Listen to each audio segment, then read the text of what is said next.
Christianity. Pag sinabi natin Christianity, ito po ay kakaiba. Hindi po ito katulad ng mga ibang religion na man-made. And ang Christianity po, hindi po siya religion. It's a relationship with the living Lord, with the living God, the Lord Jesus Christ Himself. So ang Christianity po is unique. Walang katulad at hindi mo dapat i-compare sa ibang mga religion. Hindi pwedeng ganito na sasabihin mong, itry mo naman ang Christianity, tapos sasabihin naman niya, okay, I will check Christianity, okay. No, it's not about that. It's a matter between life and death. It's a matter of receive Jesus or be damned in hell forever. Christianity is not a religion. Jesus Christ is the person of grace personified. He is alive. Ano ang gusto ni Jesus sa mga tao? Magkaroon ng buhay na relasyon sa bawat isang individual na kanyang i-create. Jesus Christ is the creator of the universe, the Milky Way, and the galaxy, in the whole world. Basahin mo ang John chapter 1 verse 1 hanggang 3.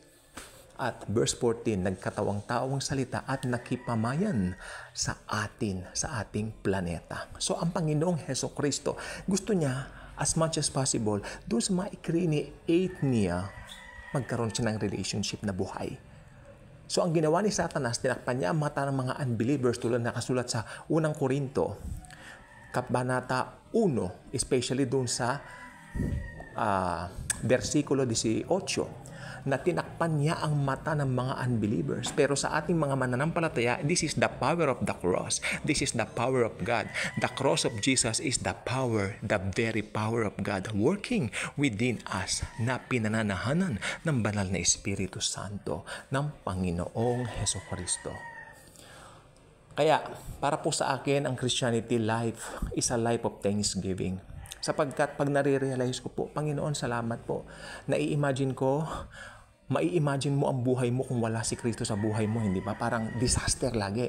Pero dahil dumating ang Panginoong Kristo, siya ang nag-invade sa buhay nating mga mananampalataya. Dahil umpisa pa lang po pinili na po niya tayo, meron po tayong kapayapaan in every way, in every situation.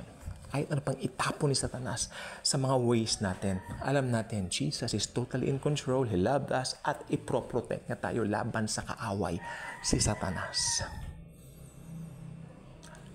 Again, Christianity is a life of thanksgiving. It is right to give thanks to Him in every situation.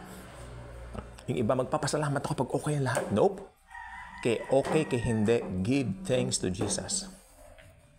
Why? Because knowingly, alam natin, i-get through po niya tayo sa anumang situations na hindi maganda na pinagdaraanan natin.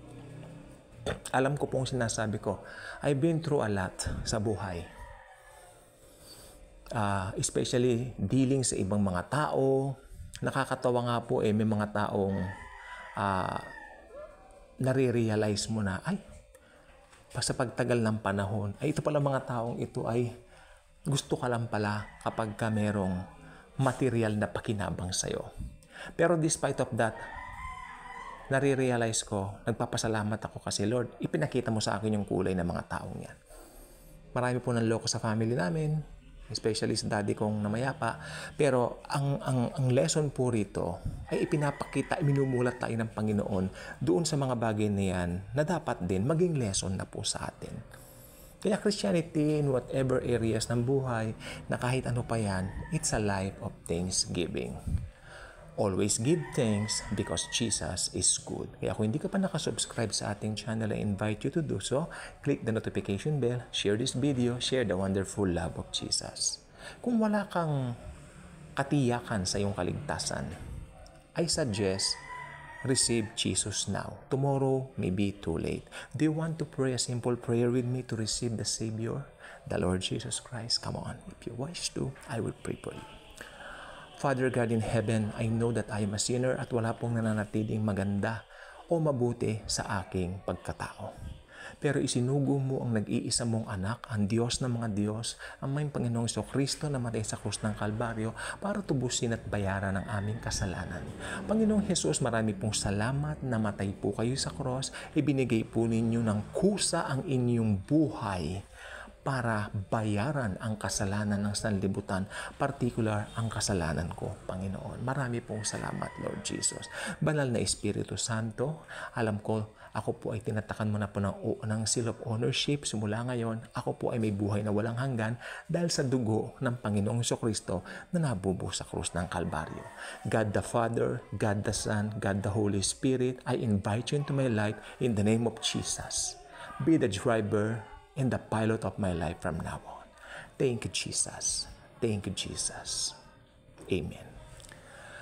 Kung bukal sa puso mo ang panalangin niya ng pagtanggap, I believe you got born again. You got saved. Start reading His Word, the Bible.